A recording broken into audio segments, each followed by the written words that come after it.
Hello students, here is your next chapter, that is differentiability. I am going to start with directly exercise 5.2 because differentiability you already did in the class +1. So here I had written a few formulas regarding derivative, but we will send you the pics also so that you will clear up all the things.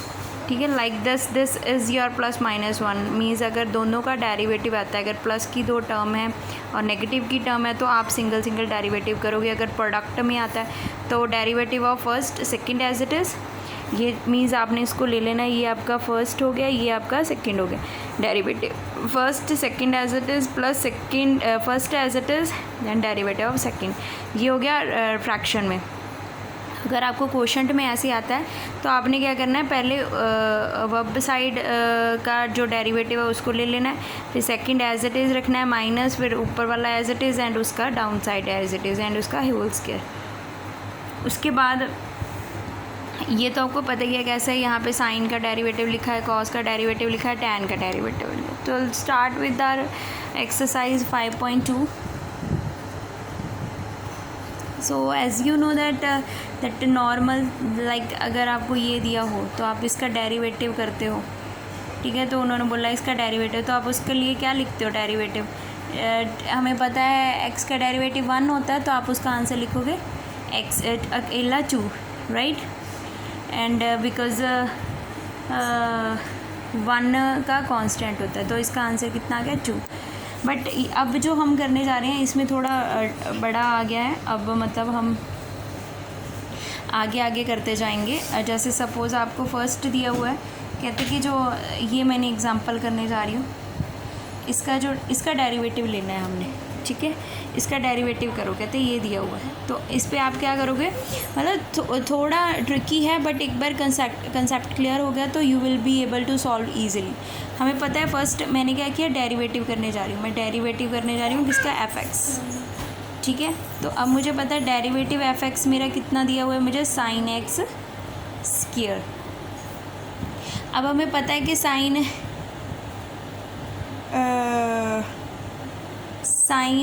का derivative क्या होता है, cause, ठीक है. तो अब मैं उसकी पहले x तो एज इट इज़ ही रखूँगी क्योंकि साइन का थीटा एज इट इज़ आएगा ना. फिर उसके बाद ये जो टर्म है इसका भी डेरिवेटिव लेना है आपने. इसका डेरिवेटिव क्या होगा, x का, x स्क्वायर का 2x. तो आंसर कितना आ जाएगा 2x cos x स्क्वायर. तो ये आपका आंसर आ जाएगा. समझ लगा कि नहीं लगा, विल एक्सप्लेन यू अगेन. जैसे यहाँ पे साइन थीटा है, ठीक है. आई नो साइन थीटा का डेरिवेटिव कितना हो गया, कॉस थीटा. एंड थीटा का अगर डेरिवेटिव लेते हैं on the behalf of D theta तो उसका 1 ही होगा, ठीक है. तो यहाँ पे अब मैंने क्या लिया है, यहाँ पे x की बात आ गई है तो आपने ये देखना है. अगर तो x से सिंगल होती तो मैं उसको एज इट इज़ छोड़ देती, बट यहाँ पे x स्क्वायर है तो उसको हम क्या लिखेंगे, x स्क्वायर का डेरिवेटिव भी लिखना है हमने, ठीक है. तो ऐसे ही मैं जैसे सपोज़ आपको दिया हुआ tan 2x + 3, ठीक है. अब डेरिवेटिव ले लो इसका, dy/dx करने जा रही हूँ. tan का डेरिवेटिव सेकेंड स्क्वायर होता है और x पहले मैं एज इट इज़ लिखूँगी. फिर उसके बाद मैं x का डेरिवेटिव लूँगी. x का डेरिवेटिव निकालो, ये लिख लो पहले, नहीं तो दो इसको इजी मत करो, इसका डेरिवेटिव ले लो. अब इसका डेरिवेटिव निकालो, sin स्क्वायर 2x + 3, इसका डेरिवेटिव कितना हो गया 2. तो आंसर कितना गया 2 सेकेंड स्क्वायर 2x + 3. तो I hope so clear it right now. तो like this you have to solve all the question. एक मैं आपको प्रोडक्ट रूल में भी करके दिखाती हूँ सो दैट आपको सारे जो मेन आपके फॉर्मूलेज के अकॉर्डिंग हैं वो सारे आपको कंसेप्ट क्लियर हो जाए, ठीक है. लाइक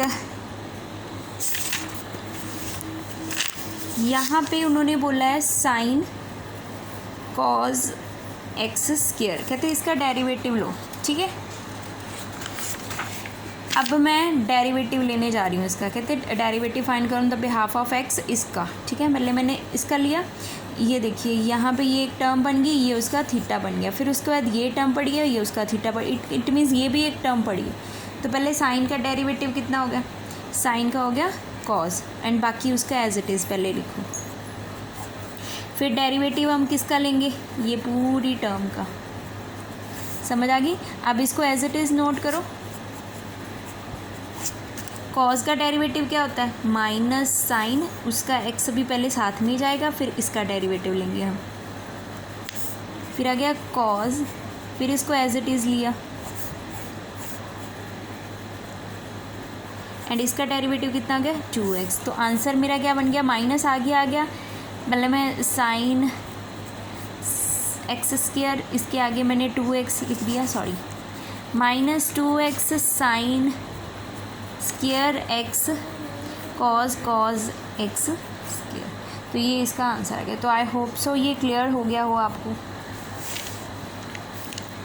उसके बाद जैसे एक क्वेश्चन जा रहा है, सपोज फ्रैक्शन में आपको कोई भी टर्म दी हुई है, will solve the question number 5th।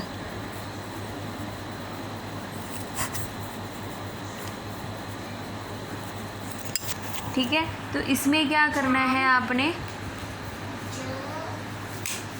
इसमें आपने क्वेश्चन रूल लगाना है, u/v वाला। ठीक है, क्वेश्चन रूल मतलब जो मैंने आपको पहले ही हमने डिस्कस किया वो लगाना है।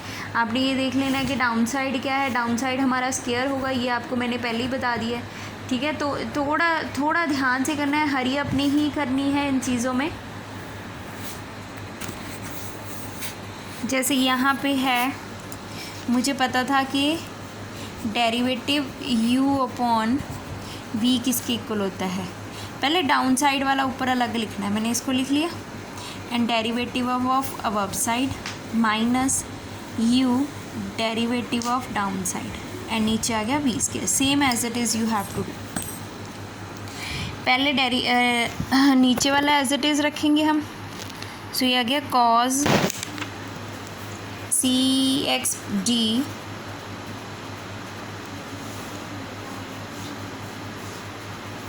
एंड डेरिवेटिव u का क्या आ गया,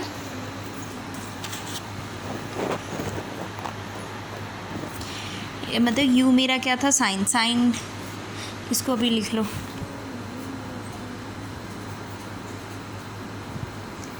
फिर उसका minus sine ax plus b and derivative मेरा आ गया cos cx plus d, and नीचे आ गया कॉज cx प्लस d का होल स्क्वायर। अब डेरिवेशन करनी शुरू कर दो। साइन का डेरिवेटिव क्या होता है, कॉज, एंड उसकी x पहले एज इट इज़ आ गई, फिर इसका डेरिवेटिव ले लो, ये पड़ा है x, तो यहाँ पे a ही आ जाएगा, बाकी तो कांस्टेंट हो जाएगा।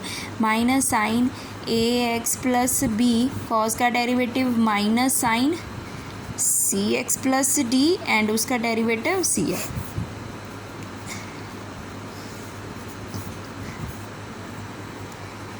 सो ये हो गया a cos cx plus d cos ax plus b minus minus plus sine ax, यहाँ पे c आ गया,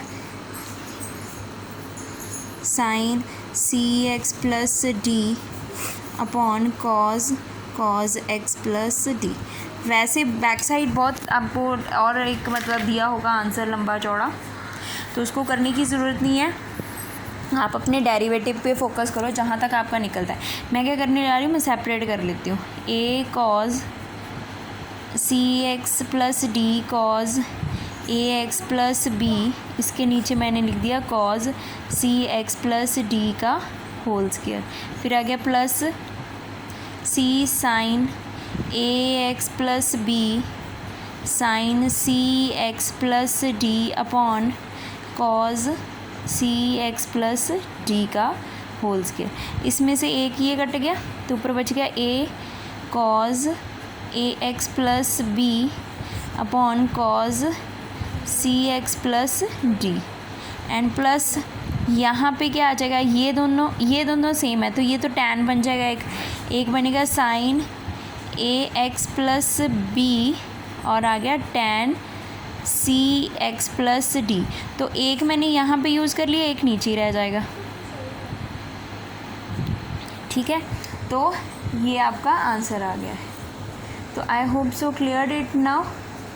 अगर आप और आगे करना चाहते हो तो आप और आगे कर सकते हो, इट्स अप टू यू, इसमें कोई चक्कर नहीं है। तो जैसे इसको मैं एज इट इज़ ही छोड़ देती हूँ, तो 1/cos किसके इक्वल होता है, सीकेंड के।